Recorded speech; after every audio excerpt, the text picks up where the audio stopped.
bumper, clear up. Outside bumper, barely.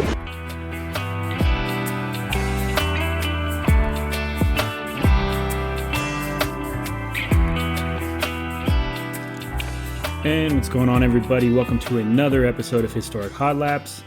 Post Chili Bowl weekend. We've got a few things to talk about with that. A lot of news the last couple weeks since we haven't been doing a weekly episode, but we're getting real close to race season, so we'll start ramping that up. Let's kick this off with some INDYCAR news. First off, I want to congratulate Mr. AJ Foyt on 90 years here on Earth. Had a birthday last week. Still looking good at 90 years old, still getting it done, so good to see that. And I'm sure we'll see him at the 500 again this year. Sure, anybody who's followed this podcast or is in the racing mindset has seen that Fox is already promoting the IndyCar season via football games and a bunch of other advertisements. They had a great advertisement with Joseph Newgarden. Pretty awesome to see. They're doing a great job promoting IndyCar. Roger Penske sat down with Fox and had a few good things to say about the transition and everything else. So let's check that out real quick. When we sat down with Fox, Eric Shanks told me, I'm going to help you make this series. So we set out our criteria, they've added to it, and they've lived up and even more than what we expected. So I think it's going to be terrific, and you're going to see continuation of spots leading up to the series. While we're on the subject of Fox, Venue Sports, which was going to be the combination of a bunch of different streaming services onto one sports package type deal. Well, we've talked about it with the legal battles and everything else. They announced that they're going to discontinue this product, and it'll no longer be something that's going to be on the table. So if you like to stream the races, much like I do, you're going to have to do a couple things, whether it's a live over-the-air type streaming service, Hulu's, YouTube's, things of that nature. There's a lot of things you can do, but there are options out there. It's just going to have to be a little creative since we're losing that opportunity. It was looking like the price point was going to be pretty wild on that anyway, so it is what it is. Juncos Hollinger has decided who's going to drive what numbers this year, so we'll see Stingray Robb in the number 77 car and Connor Daly returning in the number 78. Not really a big surprise there, but we were left in limbo knowing drivers without numbers. So while we're talking about IndyCar drivers, coming up into this season, this is the contract negotiations are going to be pretty high through the season on this one. Heavy year for contract negotiations. So we need to keep an eye on these all through the season, but looking for extensions or renewals, if you will, this year. It's going to be Kyle Kirkwood, Marcus Ericsson, Marcus Armstrong, Scott Dixon, Alex Palou, Scott McLaughlin, and Will Power. So a couple big names at Penske, obviously pretty much everybody at Chip Ganassi, and a couple Andretti guys. So it's going to be kind of interesting to see how that all shakes out. I'm sure the majority of those aren't going anywhere, so probably pretty boring, but that is what's going on. The rumor of a Mexico City and or a Denver street race for 2026 is taking shape. I'm pretty sure Mexico City's probably more likely to be the candidate over Denver for this first edition, but maybe they can pull both off. It's hard to say. Penske Entertainment's trying to do what they can to make that happen, so it's looking more and more like negotiations are going well with that. Moving over to some Indy 500 news. Not really surprised by this one, but Marco Andretti has confirmed he'll make another attempt at the 500 this year, driving for Andretti Global. Again, no surprise, but it is surprising that we got confirmation on that so early, being that Michael is no longer really pulling the strings over there. So that'll be fun to see. Big Marco fan, obviously always has bad luck. Hasn't got a win there, but he's going to keep trying, and he's a new dad, so congrats there. Jacob Abel has made a deal with Dale Coyne to run a full-time entry this season in that number 51 car. This will be fun to watch, seeing a consistent program out of Dale Coyne. Jacob Abel running the ladder system, Indy Lights, Formula 2000, all that stuff, coming up through the ranks, several years in each of those. So really learning how to develop his skills as he gets closer and closer to this pro top line level of racing. So we don't know who's going to drive that second charter for Dale at this point. Most likely won't know for a bit, but hopefully we know before the weekend of St. Pete. But we had media day last week, and there's still no assurance as to what's going to happen with the other Dale Coyne entry. Prema has announced that they're going to retain Roman Grosjean as a reserve driver option for 2025. He's obviously going to be over in IMSA doing that Lamborghini program. These guys are really setting the team up much like an F1 organization. Not a bad idea to have someone in the wings in case the driver fallout happens. but it's very much a European race team to have reserve drivers and all that kind of stuff. So be kind of interesting to watch that. Looking at AJ Foyt Racing, they're bringing back the number 4 entry this year. David Malukas is going to be designated in the number 4 car.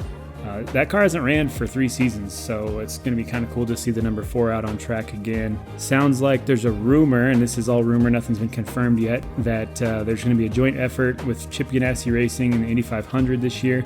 Jimmy Johnson and Tom Brady are trying to collaborate with Chip Ganassi and run a 4th entry with Ganassi veteran Sebastian Bourdais as the driver, which would be very awesome to see because Bourdais never really ran a 500 in top equipment like Chip Ganassi has, so it could be interesting. Granted, he has been out of the car for a long time, but he has been racing sports cars. He was part of Chip Ganassi's IMSA program up to this year, so there's a lot of option there. It's be interesting to see. Finally, the last piece of IndyCar news. Fox broadcasters, we finally know who's going to be calling the races, the play-by-play for IndyCar on Fox. It's going to be pretty exciting. We're going to see Townsend return, Townsend Bell, James Hinchcliffe, and if that wasn't good enough, we're going to add Will Buxton from Formula One over here. Pretty awesome. This trio is going to be exciting. Buxton used to call IndyCar races. A lot of people don't know that, but he has called IndyCar before, so he's just got to get his wits about him. But we still don't know who the pit reporters are going to be. Hopefully we see Kevin Lee and the return of some others, but it's going to be hard to say. They might transition them over to NBC and NASCAR. So, that's exciting, though, that we're still going to see Hinch and Townsend in the booth with the addition of Will Buxton. Moving over to Formula One news. Andy Cowell has been announced as the new team principal of Aston Martin F1. The Belgian Grand Prix, aka Spa, has renewed its deal with Formula One as well. There's a caveat, though. They will alternate year to year, so we may see a race at Spa every year until 2031. They might be every other year. It's going to be on a rotation type basis, which is kind of interesting, but it is what it is. It's a modern contracting kind of world. So last little bit of F1 stuff, since we're still in the off season, there is Alpine has signed Franco Colapinto as a test and reserve driver. We may see this turn into a full-time deal pending their current driver lineup and performance issues, but he is on the team, just in a reserve fashion. So moving over to NASCAR news, got a few really good things to talk about here. Pretty exciting. Dale Jr. and Junior Motorsports, they are returning the Earnhardt name to the Cup Series, sort of. Daytona 500 entry for JRM. It's going to consist of Justin Allgaier, who's going to drive that JRM car sponsored by Chris Stapleton's Traveler Whiskey, running the number 40 for the Daytona 500. So clearly it's going to be awesome. I don't think Allgaier is going to have any trouble qualifying as an open car. That's not even something we need to talk about, but it'll be awesome to see JRM and Dale Jr., the Earnhardt name, all that back at the track for the Cup Series event. So another Daytona entry we need to speak on is Martin Truex Jr. He's going to team up with Tricon Garage to make an attempt at securing another Daytona win for that champion program. Pretty exciting to see Truex. He said he's going to come back new Daytona, and he certainly is. We also learned that Cody Ware, in no surprise, he's going to be driving that number 51 car for his dad's team at Ware Racing. This was the car that Corey LaJoie finished the season in. We still don't know where he's going to land fully. Probably not in a Cup car, but it is what it is. Another exciting signing over at Hendrick Motorsports is Corey Day, sprint car extraordinaire. He's signed to run several Xfinity, truck, and ARCA races in 2025. We'll still see him doing some sprint car stuff as well. So it's going to be pretty exciting to see all that going down. Really, really fun to watch him wheel the sprint car around, so I hope he can do a good job in the truck series and everything else. So interesting development in the Daytona side of things again. Jumping back to Daytona, IndyCar's own 4-time Indy 500 winner Helio Castroneves is going to run the Daytona 500 with that Trackhouse Project 91 program. NASCAR has allowed Trackhouse to use a promoter's provisional rule to guarantee that Helio get a start in the race whether he qualifies properly or not. This is obviously a ruling that ruffled a whole lot of feathers, but it is in the rule book. It's kind of smart on Trackhouse to use it. They did all the paperwork like they were supposed to. Everything checks out. So smart move by Justin Marks and that team. They're really setting themselves up for something there. And it'll be interesting to see what Castroneves can do in a stock car. It's not his wheelhouse, but we all know he is a good driver. He adapts well. He's been doing some ARCA practicing already, so he's getting the feel of it. So we'll see what he can do for them over there at Trackhouse. Another rulebook event while we're talking about rulebooks. Playoff waiver format has changed in the rules It's very, very aggressive now, much to all the existence of the drama over Larson staying in Indy last year and missing the delayed and then non-finished Coca-Cola 600, which he had to get a waiver for and everything else, and it became a big issue. The new ruling states that if a driver misses a race for a non-medical related reason, the driver will forfeit all of the playoff points for the entire season, all of their currently held playoff points, and any future playoff points, essentially starting the playoffs with 0 points. So it's a playoff killer right out of the gate. So you can still qualify for the playoff, from my understanding. You just cannot carry any points with you. So they won't revoke your playoff spot. Say, like Larson already had a few wins in the book at that point. He still would have qualified for the playoffs, but he would have started with 0 points, which, as we know, going from the round of 16 to the round of 12 with 0 points is going to be real difficult. So kind of interesting, but that's their rewrite on all that after all the commotion, if you will, on everything before. There was a short stint where it looked like we were going to see the return of Mike Wallace to this year's Daytona 500. He was announced as a contender to qualify, but now NASCAR has overturned the original decision to have the 3-time winner back in the car this season. Had Wallace qualified, he would have been the second oldest driver to ever race in the Daytona 500 and giving that a shot. It sounds like he had an agreement and then NASCAR came back and said, I don't think so. I don't know, but either way, it is what it is. It doesn't sound like he's now going to participate in the Daytona 500. Kind of a bummer, but it is what it is. That Wallace family, they all run great. They're all good race car drivers. Would have been awesome to see. Let's move over to a little bit of ARCA news. Apparently, Catherine Legg is looking to go stock car racing. She's going to attempt to make a run in Daytona for the ARCA 200, running a car with Cigna Performance. So that's pretty exciting to hear. She also just ran the Chili Bowl this last week, or attempted to. Running her own podcast advertisement on the car. Super cool to see. She's doing a lot of big things, and she's always been one of the favorites for the women in racing. So it's good to see her trying to expand that into stock cars again too. Final little bit of news we have here over here at USAC. It's been announced that Don Hawk has been appointed as the new Silver Crown Series director effective immediately. Don, with 33 years of racing world experience, including director of the regional series for NASCAR. He was the CEO of Speedway Motors for a while, the CEO of SRX.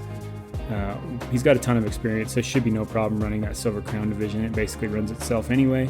So congrats to him on moving up. I don't know the whole backstory there, but it is happening fast. So that'll be interesting to see what happens with that in the format of racing this year.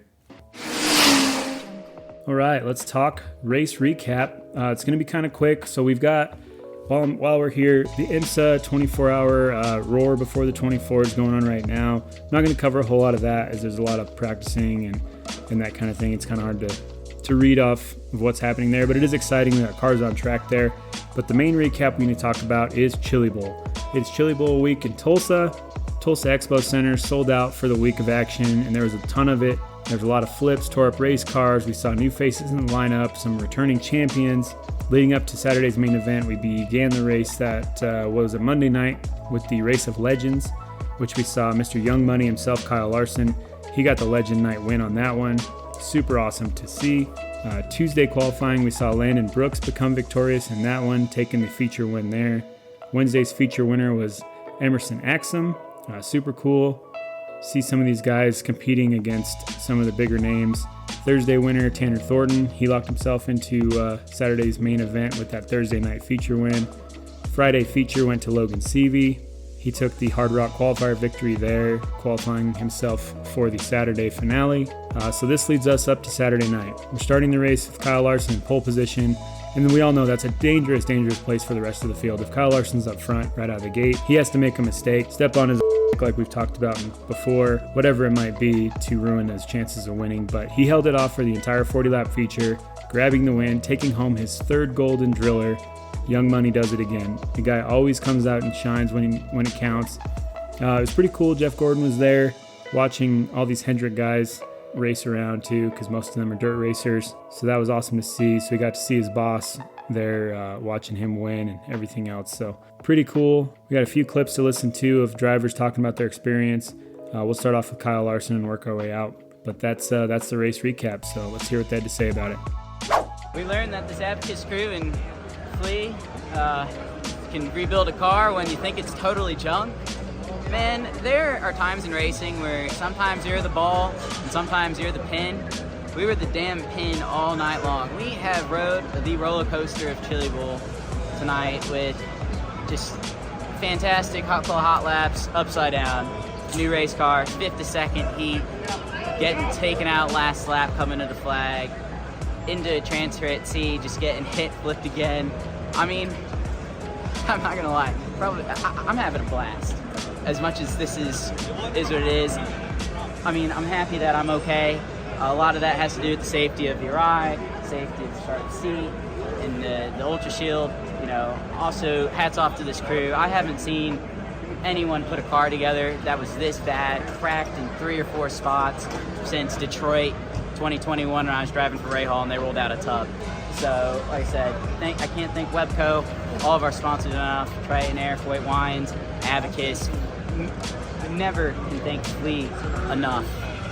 Just down over there for coming over and bringing out the big hammer and the welding machine, man. It was a sight. We had the Chili Bowl experience. Yeah, I mean, it was just a fun week, really fun week. A lot of great racing. I had more fun as a fan than I did as a competitor this week, but that's what makes this place so special. Yeah, well, I'm fortunate. I'm very fortunate. I'm blessed to be in this position, and now this is, you know, I can come here and have fun, and this is not my day job. So I get to come here and enjoy it, and, you know, try and do the best I can, and then focus on my day job here in a couple weeks. Honestly, just like winning that first one, like it was such a mountain for me to like mentally get over. I would put so much pressure on myself and like just have bad thoughts creeping in my head all the time that like as soon as I won that, like I don't have any of those anymore. And I think it's really allowed me to win, you know, more big races. I think that was my first big race I won. I hadn't won a Knoxville Nationals yet. I hadn't won a Kings Royal yet. I hadn't really won a big NASCAR race yet, obviously a championship. So yeah, I really think that first win kind of helped me become a better, you know, more mature racer and a stronger minded racer, which helps. So yeah, I mean, like zero nerves at all before the race, zero nerves during the race. Just felt like I had a good plan and was able to execute. Yeah, I mean, young Kyle Larson probably would think he'd maybe have more by now, but as you mentioned, yeah, I mean, I just kind of choked away a couple of them anyways and had some bad luck happen in another one. But no, regardless, it means a lot to do it in my own car and, you know, do it in a small, you know, team, right? Like when I was racing for Keith here, it was a lot of fun, but it's just different. It's a different vibe. So, yeah, really cool to win and just really proud of Paul.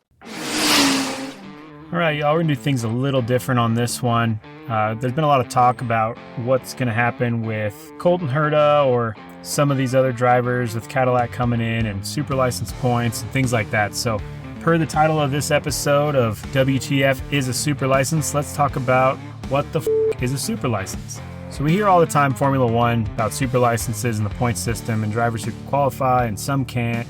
So we're going to try to break that down. We're citing several sources here, but Autosport.com had a great definition of the subject.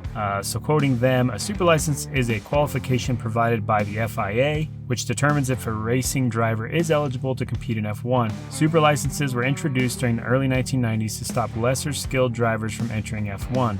Obviously a lot of safety concerns and things like that.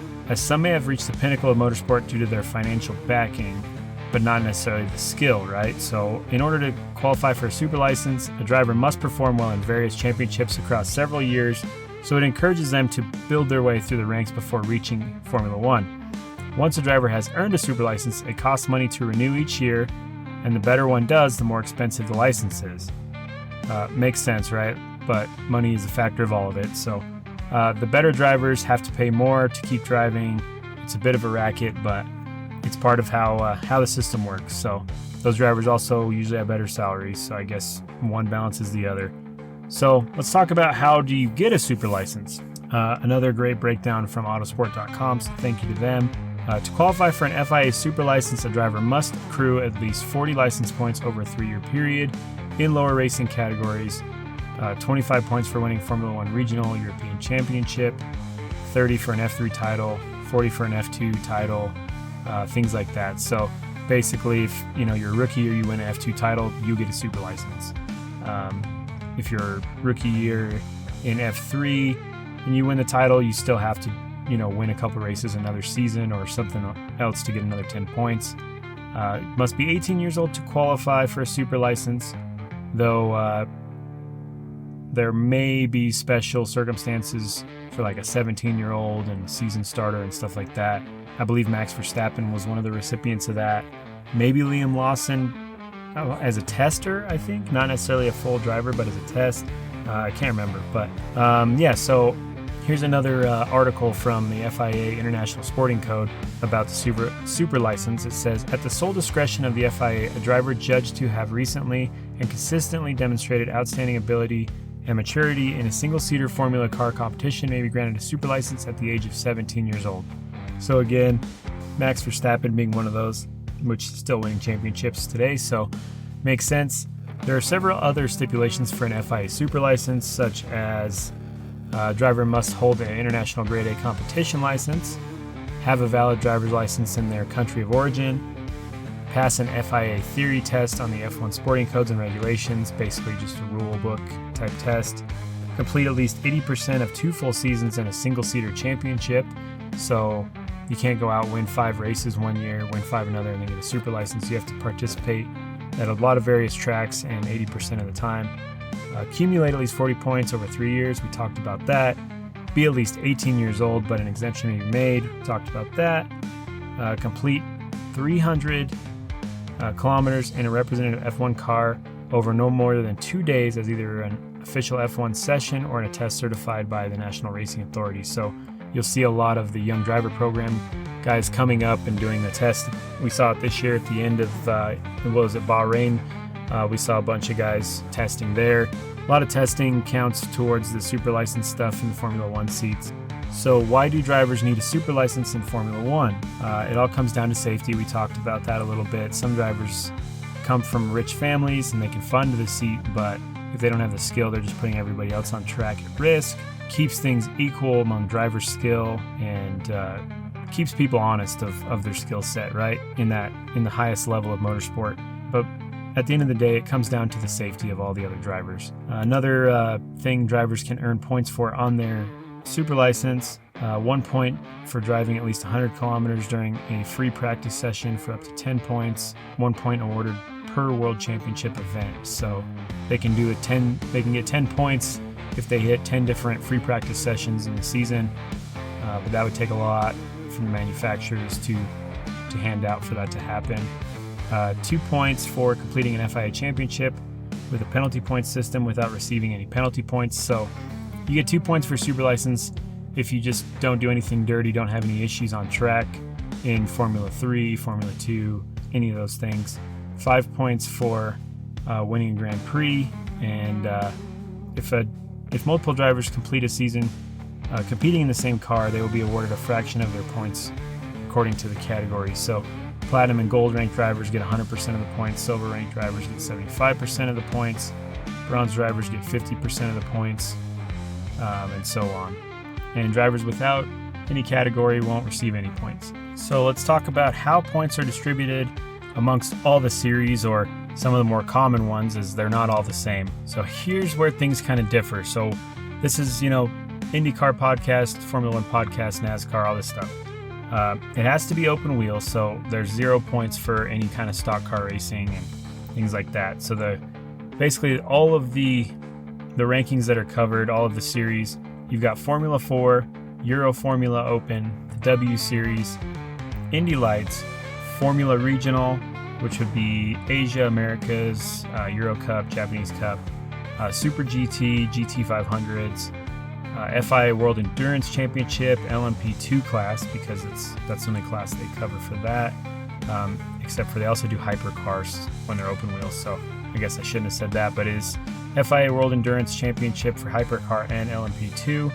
You've got Super Formulas, Formula Regional European Championship, Formula E, Formula 3, then INDYCAR, and then FIA Formula 2.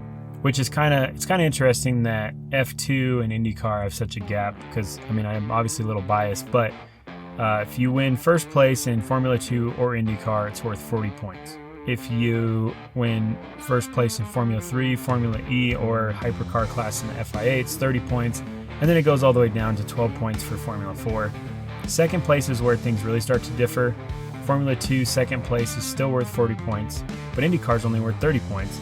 Formula 3 is worth 25, Formula E's 25, FIA's 24, and then down the line. So going to third place, again, Formula 2, if you podium in Formula 2, it's all the same. So 40 points, and then INDYCAR down to 20 points, Formula 3 down to 20 points, Formula E down to 20 points, Hypercar class in the World Endurance is also 20 points, then 15 below that.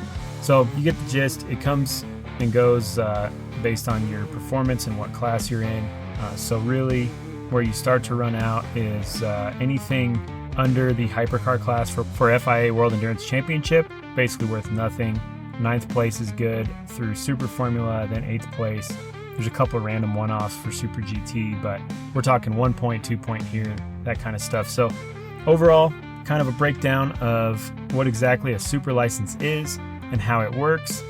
We don't see a lot of crossover with the super license points from INDYCAR, but being that we're talking Colton Herta possibly going to Formula One or some of the other drivers coming over from that side of things, we've got a little more to talk about there. So it is good to get a little breakdown of that and know where we stand with stuff. So hope everyone had a great week. Chili Bowl's over. We've got Daytona coming up, 24 hours of Daytona endurance race. That's going to be super exciting. You've got that Trackhouse team with SVG, McLaughlin, all these guys that are going to race. So that'll be awesome to see. Parker Kligerman's from the NASCAR Xfinity Series. He's in a Lamborghini, I believe. We've got a whole bunch of good stuff going on. So pretty excited to see the 24 hours this upcoming weekend. And yeah, just enjoy it. As always, appreciate you guys tuning in, listening. Follow us on Instagram, Historic Hot Laps, X at Historic Hot Laps. Those are the main platforms we're on. Obviously available at anywhere you get your podcasts, Apple, Spotify, Pocket Cast, you name it. YouTube channel is great. Check that out. Leave us comments, rate, subscribe, do it all. We appreciate it. And hope everybody has a great week, and thanks for tuning in.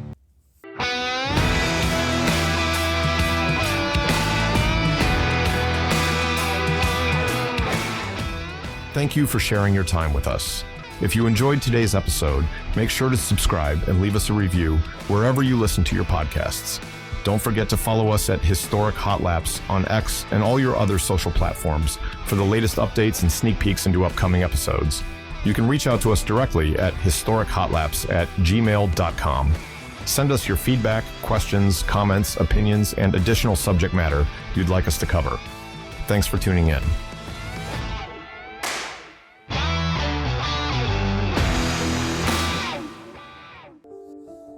Hey y'all, I don't know if any of you like true crime podcasts, but how about Australian-based true crime podcasts? Crime Scenes with Coffee Beans is a great take on that. True Aussie murders, caffeinated. Join your host, Belinda Brady, as she takes a deep dive into some of the most gruesome, brutal, and unbelievable Australian murders over a cup of coffee or two. Some murders are well known and etched into Australia's crime history, others not so much, but each as brutal and real as they come. Coffee is not mandatory to listen to this fortnightly true crime podcast, but it certainly helped. Join Crime Scenes with Coffee Beans on all your platforms, including Spotify. Give it a listen and see how you feel.